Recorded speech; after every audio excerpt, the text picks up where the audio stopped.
escrúpulos. Si el día de mañana tienen que hacer un golpe de Estado, tienen que asesinar, tienen que violar, desaparecer en Ecuador, como lo hicieron en Chile, en Argentina, en Paraguay, en Brasil, lo van a hacer. Porque detrás de eso, detrás de la política, siempre hay dos factores. Siempre, nunca se olviden de esto. La conquista y la disputa del poder, que a la vez significa la conquista y la disputa del dinero. No habrían ricos sin pobres. ¿Quién trabajaría para los ricos? La desigualdad en Latinoamérica es tan feroz, es tan brutal, que el 30%, en países como en Chile, el 30% de la población manejan el 70% del Producto Interno Bruto. 10 familias de Chile son el 0.01% más rico de mi país. La desigualdad es brutal, es brutal. En Europa uno puede ver sociedades un poco más igualitarias, ¿ya? Pero en Latinoamérica la desigualdad, la inequidad es una cosa feroz, feroz. Entonces, detrás de lo que ustedes están enfrentando existe esa oligarquía que, según mi visión, no ha cambiado tanto. El neoliberalismo, que es la vertiente moderna del capitalismo, plantea que la concentración de la riqueza está en un grupo de privilegiados, que ellos son capaces de darnos todos, en donde ellos generan mucha riqueza acá arriba y esa riqueza chorrea hacia abajo. Entonces, mientras más dinero ellos concentren acá, más dinero te podría quizás llegar a ti. Esto es como un vaso, ¿no? Tengo muchos vasos ordenados.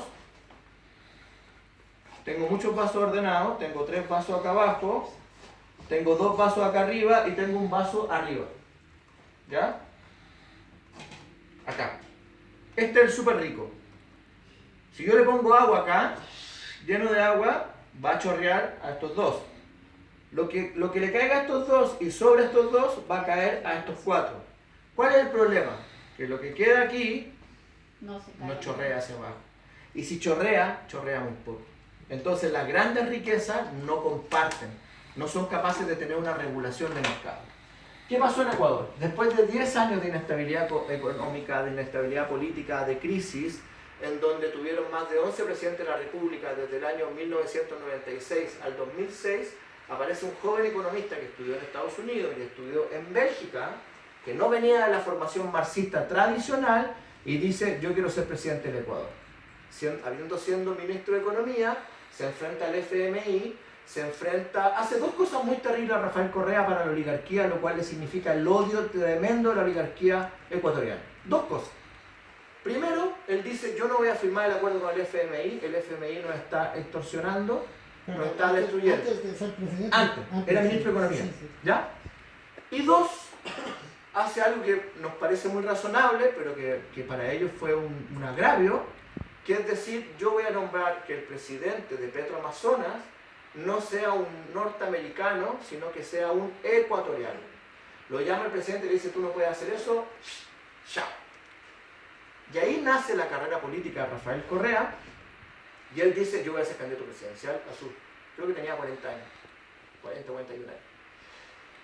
Y nace este proceso muy extraño que se llama la Revolución Ciudadana, con Alianza País y todo esto, que incluso en una parte es criticada por la izquierda tradicional ecuatoriana. ¿Ya? Y la Revolución Ciudadana nace como un movimiento de masa, en donde él pelea contra la oligarquía, pelea contra la partidocracia y sobre todo contra el desorden que existía en el Ecuador. Porque la oligarquía ecuatoriana es muy mediocre. En 10 años tuvieron 11 presidentes de la República, según como tú los cuentas. ¿Ya? La oligarquía ecuatoriana es una de las peores de Sudamérica, porque por último en Chile la oligarquía es más astuta y trata de mantener al país en cierta estabilidad para seguir robando. En Argentina también es un desastre, en Colombia es otro proceso, pero estamos hablando del Ecuador. Llega Correa y empieza un cambio de transformación en donde a mí me parece muy interesante porque mezcla 3 conceptos. Mezcla el concepto del buen vivir de los pueblos originarios, una mirada de mercado moderna, porque si Correa hubiese sido un marxista tradicional, él hubiese terminado con la dolarización. ¿Ya? Y no termina con la dolarización porque sabía que terminar con la dolarización significaba quebrar el país, significaba entrar en un crash financiero. Y él dice: yo no puedo hacer esto, no puedo terminar con la dolarización porque traería todo un problema económico. ¿Ya? Y 3, toma componentes de la izquierda. De esto que yo les explicaba antes, lo que era el socialismo, la socialdemocracia, un estado de bienestar, en donde a cada quien según lo que trabaje, o a cada quien según lo que necesite, y todas sus vertientes, bla, bla, bla, bla, bla. Y tenemos los 10 años de Revolución Ciudadana, con sus aciertos y sus falencias, pero yo creo, según mi visión, con más aciertos. Cierro mi perorata, mi charla aquí, y digo lo siguiente. Yo creo que era fundamental por parte de Estados Unidos, después de que Rafael Correa había cerrado la base aérea de Manta. Quiero contarle además que las bases norteamericanas no solo han sido una injerencia política en nuestros continentes, sino que han sido lugares donde se han cometido delitos muy terribles. En Chile, el fuerte Aguayo, que es un fuerte norteamericano, donde los chilenos reciben entrenamiento militar, ha sido de las bases de pedofilia más grandes de Latinoamérica. Hay un caso, ustedes lo pueden buscar, que es del sargento Santiago Washington Galvez, que lo encuentran con una menor de 13 años en un hotel.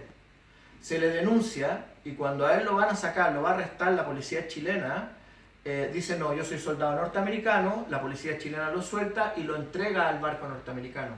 Casos de violación de niñas también hubo en Ecuador, casos de violación de menores también hubo en Colombia, en todas las partes donde ellos estuvieron generaron este tipo de crímenes.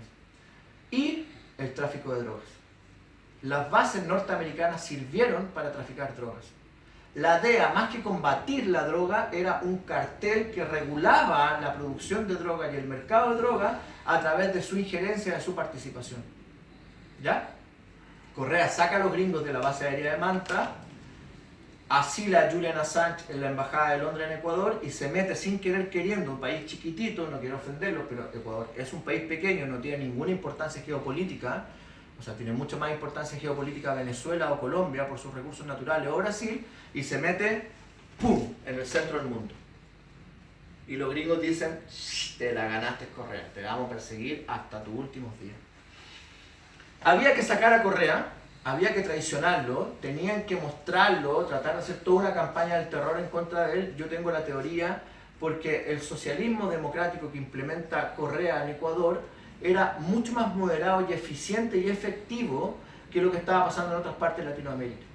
Países como Chile, países como Argentina, países como Perú podían importar ese modelo de la revolución ciudadana y aplicarlo en nuestros países. El primer socialista democrático del mundo fue Salvador Allende.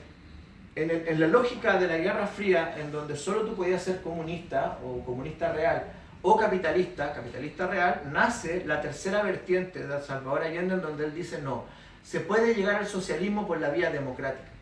El año 1973, Salvador Allende muere por eso, por creer en la Constitución, en la institucionalidad, en que se podía ganar, que el pueblo, el proletariado podía ganar, podía llegar al poder por la vía democrática sin la lucha armada. Estaba el proceso cubano en el año 68, en donde a través de una revolución se había ganado, y estaban estos dos modelos de izquierda, el modelo cubano y el modelo chileno.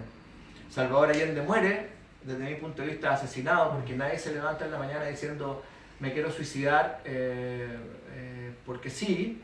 A él le bombardean el Palacio de Gobierno, acribillan a sus colaboradores y él dice, ok, yo prefiero sacrificarme yo antes que maten al pueblo. No podría decir que si fue error histórico o no fue error histórico, pero la muerte de Allende no paró la masacre del pueblo chileno.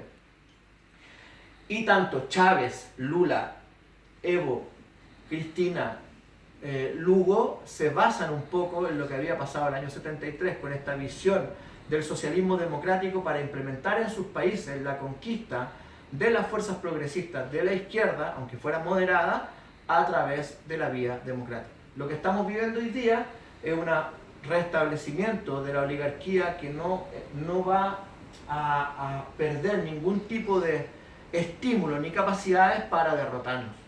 ¿Ya? Es un momento de retroceso, pero que puede ser una tremenda oportunidad para refundar también el proceso político socialista democrático, como quieran llamarlo, que tiene. Por eso que Correa había que sacarlo del mapa rápidamente, porque Correa era el ejemplo de lo que se podía importar en otros países. Era muy bien visto en Europa, empezó a influenciar a Pablo Iglesias en España, a los griegos en cierta medida, o sea, se empezó a hablar del Ecuador como un país próspero que desarrollaba, que tenía un estado de bienestar pujante, que tenía un mercado que funcionaba, que se podía hacer negocios, que tenía regulaciones, que había combatido a los banqueros más corruptos, pero que aún así los bancos seguían funcionando. O sea, era un mix, ¿ya? Una economía mixta de mercado, como se denomina.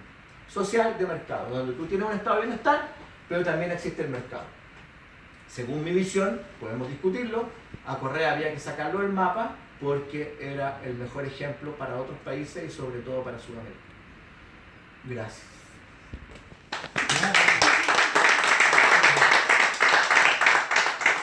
Ya pueden apagar los...